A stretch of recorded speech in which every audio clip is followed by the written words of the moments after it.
प्यारे बच्चों, good morning. 8th class की हिंदी मीडियम साइंस में हम चैप्टर कर रहे हैं 11th। इसका नाम है बल तथा दाब।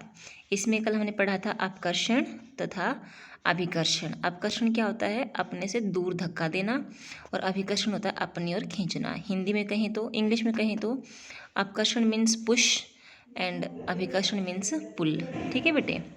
तो इसमें कुछ ना टेबल में दिए गए थे एग्जांपल्स कि भाई आप बताओ ये पुश है या पुल है या, ठीक है ना। तो इस प्रकार से हम देख रहे थे कि विज्ञान में किसी वस्तु पर लगने वाले धक्के को, ठीक है ना, धक्का चाहे वो अभिकर्षण हो चाहे अपकर्षण हो, इसे हम क्या कहते हैं बेटा? बल कहते हैं। ठीक है।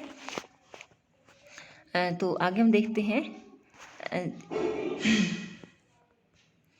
इसमें क्या कहते हैं, बल अन्योन्य क्रिया के कारण लगते हैं। यानी कि मतलब कोई ना कोई क्रिया बाहर से होती तो ही बल लगता है। उदाहरण के लिए कोई आदमी स्थिर कार के पीछे खड़ा है, क्या उसकी स्थिति उपस्थिति कारण कार में गति आएगी? नहीं आएगी ना, आदमी खड़ा है तो। अब मान लीजिए अब आदमी कार को धक्का लगाना प्रारंभ करता है, ठीक है, धक्का लगाता है वो, ठीक है। सेकंड केस देखो बी में, अर्थात वह इस पर बल लगाता है। कार लगाए गए बल की दिशा में, मान लो उसने काफ़ी जोर से धक्का लगाया है और जो बल के कारण जो है वो कार जो है गति करने लग जाती है। ठीक है। कार लगाए गए बल की दिशा में गति करना प्रारंभ करती है। ध्यान दीजिए कि कार को गति देने के लिए आदमी को इसे धक्का लगाते रहना होगा। यदि वह छोड़ देगा तो, धक्का लगाना छोड़ देगा तो गाड़ी आगे नहीं बढ़ेगी। आगे है, कौन किसे धकेल रहा है? ये दो लड़कियां हैं, ठीक है ना। वो उसको धक्का मार रही है, उसको धक्का मार रही है, ठीक है। तो इनमें से कौन किसको धकेल रहा है? वो उसको दोनों धकेल रही है ना। आगे देखो स्थिति 3 में 11.3 बी में देखिए,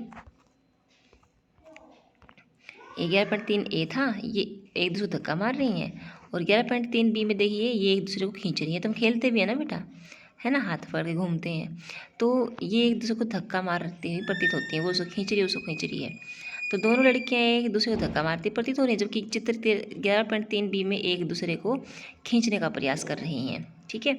इसी चित्र में, इसी प्रकार चित्र 11.3 में देखिए बैल है, ठीक है ना, वो उसको खींच रहा है, वो उसको खींच रहा है ना। तो आगे देखिए, आदमी दोनों, बैल और आदमी, गाय और आदमी दोनों एक दूसरे को खींचते प्रतीत होते हैं। यहाँ पर दर्शाई गई दोनों स्थितियों में लड़कियाँ एक दूसरे पर बल लगा रही हैं। क्या यह बात आदमी और गाय में लागू होती है? ऑफकोर्स होती है बेटा। इन उदाहरणों से हम निष्कर्ष निकाल सकते हैं कि बल लगने के लिए कम से कम दो वस्तुओं के बीच में तो अन्योन्य क्रिया, वो उस पर अन्योन्य क्रिया होनी आवश्यक है। इस प्रकार दो वस्तुओं के बीच अन्योन्य क्रिया के कारण उनके बीच बल लगता है। ठीक है।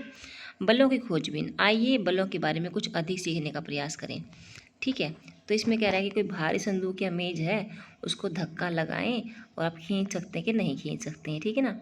तो दो लड़के हैं, चित्र ए में दिखा रखा है कि भाई दोनों जो है उसको एक ही दिशा में धकेलने का प्रयास करें। उसे खिसकाना आसान होगा ना।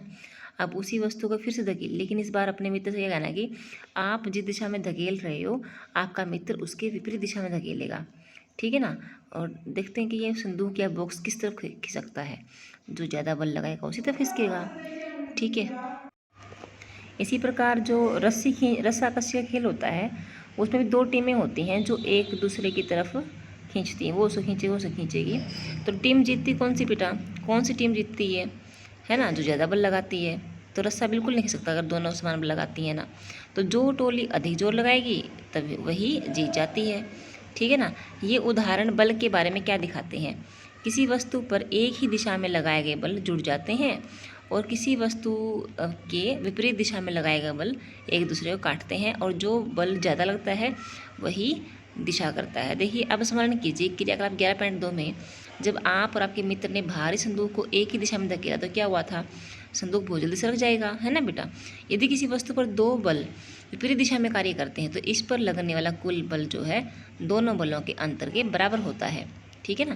क्रियाकलाप 11.2 में जब आप दोनों भारी संदूक को विपरीत दिशा में धकेल रहे थे तो बस बेटा संदूक को सरकाना बिल्कुल न के बराबर है, सरक नहीं पाएगा वो। स्मरण कीजिए कि रस्साकशी के खेल में जब दोनों टोलियां रस्से पर बराबर बल लगाकर खींचती हैं तो रस्सा किसी भी दिशा में नहीं जाता। जब एक टीम ज़्यादा बल लगाती है वही टीम अपनी तरफ खींच पाती है। इस प्रकार हमने सीखा कि एक बल दूसरे से बड़ा या छोटा हो सकता है। बल की प्रबलता प्राय इसके परिमाण से मापी जाती है।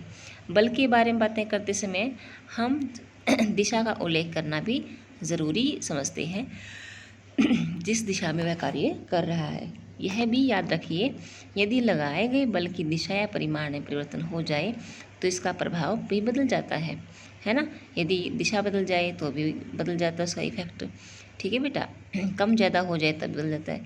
क्या इसका अर्थ यह है कि यदि किसी वस्तु पर विपरीत दिशाओं में लगने वाले बल बराबर हैं तो उस पर लगने वाला नेट बल शून्य होगा? सामान्य रूप से किसी वस्तु पर एक से अधिक बल लगे हो सकते हैं, तथापि वस्तु पर इसका प्रभाव नेट बल के कारण ही होता है। बल वस्तु की गति की अवस्था में परिवर्तन कर सकता है। आइए अब ज्ञात करें कि जब किसी वस्तु पर बल लगता है तो क्या होता है। रबड़ की गेंद लीजिए, इस समतल सतह जैसे कि मेज पर या कंक्रीट के फर्श पर रखिए। अब गेंद को धीरे से समतल सतह पर धक्का दीजिए। क्या गेंद में गति आ जाती है? गतिशील गेंद को फिर से धक्का दीजिए। क्या इसकी चाल में कुछ परिवर्तन होता है? यह बढ़ती है या घटती है? अब अपनी हथेली को गतिशील गेंद के सामने रखिए। जैसे ही गतिशील गेंद इसे स्पर्श करे, हथेली को हटा लीजिए। क्या आपकी हथेली गेंद पर कोई बल लगाती है? गेंद की चाल पर इसका क्या प्रभाव पड़ता है? बढ़ती है, घटती है? यदि आप गतिशील गेंद को अपनी हथेली से रोक लें तो क्या होगा? यानी कि बेटा यहाँ पर एक बात नोट करने की मिलेगी कि जब कोई वस्तु स्थिर पड़ी है तो हम बल लगाकर उसे गति दे सकते हैं, है ना बेटा। यदि बॉल चल रही है तो बल लगाकर उसकी गति को हम रोक सकते हैं, यानी कि स्थिर वस्तु को गतिशील कर सकते हैं और गतिशील वस्तु को हम स्थिर कर सकते हैं। अच्छा, जैसे कि मान लो गेंद आ रही है, हमने धीरे से हाथ लगा लिया, ठीक है ना, हल्का सा हाथ लगा दिया तो थोड़ा उसको वापस बल लगा दिया, तो हमने बल लगा दिया तो उसकी दिशा बदल सकती है ना। तो हम 3 काम कर सकते हैं, यानी कि किसी वस्तु को 4 कर सकते हैं, बल्कि किसी स्थिर वस्तु को बल लगाकर गतिशील कर सकते हैं, बल लगाकर किसी गतिशील वस्तु को स्थिर बना सकते हैं, इसी प्रकार किसी वस्तु की दिशा बदल सकते हैं, इसी प्रकार बेटा किसी वस्तु की गति को कम या ज़्यादा कर सकते हैं। ठीक है बेटा, आप इसी प्रकार की अन्य स्थितियों पर विचार कर सकते हैं। उदाहरण के लिए पेनल्टी किक लेते समय खिलाड़ी गेंद पर बल लगाता है। किक लगाने से पहले गेंद विराम अवस्था में थी, अतः इसकी चाल शून्य थी। लगाए गए बल ने गेंद को गोल की ओर गति प्रदान की। मान लीजिए गोली गोल बचाने के लिए गेंद पर झपटता है या उछलता है। इस क्रिया द्वारा गोली गतिशील गेंद पर बल लगाने का प्रयास करता है। उसके द्वारा लगाया गया बल गेंद को रोक सकता है या विक्षेपित कर सकता है और गोल होने से बचा सकता है। यदि गोली गेंद को रोकने में सफल होता है तो इसकी चाल शून्य हो जाती है। ये परीक्षण सुझाते हैं कि किसी वस्तु पर लगाए गए बल द्वारा उसकी चाल बदली जा सकती है। ठीक है ना, चाल बदल सकते हैं। यदि लगाया गया बल गति की दिशा में है तो वस्तु चाल बढ़ जाती है। यदि बल वस्तु गति की दिशा की विपरीत दिशा में लगाया जाए तो वस्तु की चाल कम हो जाती है। देख रहे हैं, ये टायर चला रहे बच्चे हैं ना बेटा, इस प्रकार धक्का लगाते हैं इसको। आगे देखिए, पहले यह जानने के लिए उत्सुक है कि क्या बल लगाने से केवल वस्तु की चाल ही बदलती है? चाल नहीं बदलती बेटा, उसकी दिशाएं बदलती है। दिख रहा है ना आपको, ये एक गेंद आ रही थी, आगे स्केल लगा दिया तो इस प्रकार से अपनी दिशा बदल लेगी। आगे देखिए, अब कुछ और उदाहरणों पर विचार करते हैं। वॉलीबॉल के खेल में खिलाड़ी प्राय विजय चाल बनाने के लिए गतिशील गेंद को धकेल कर अपनी टीम के साथी पास पहुंचा देते हैं। कभी कभी जोर से प्रहार करके गेंद को मैदान की दूसरी ओर पहुंचा दिया जाता है। क्रिकेट में बल्लेबाज बल्ले से गेंद पर बल लगाकर अपना शॉट खेलते हैं। क्या इन स्थितियों में गेंद की गति की दिशा में कोई परिवर्तन होता है? इन सभी उदाहरणों में बल लगने के कारण गतिशील गेंद की चाल और दिशा बदल जाती है।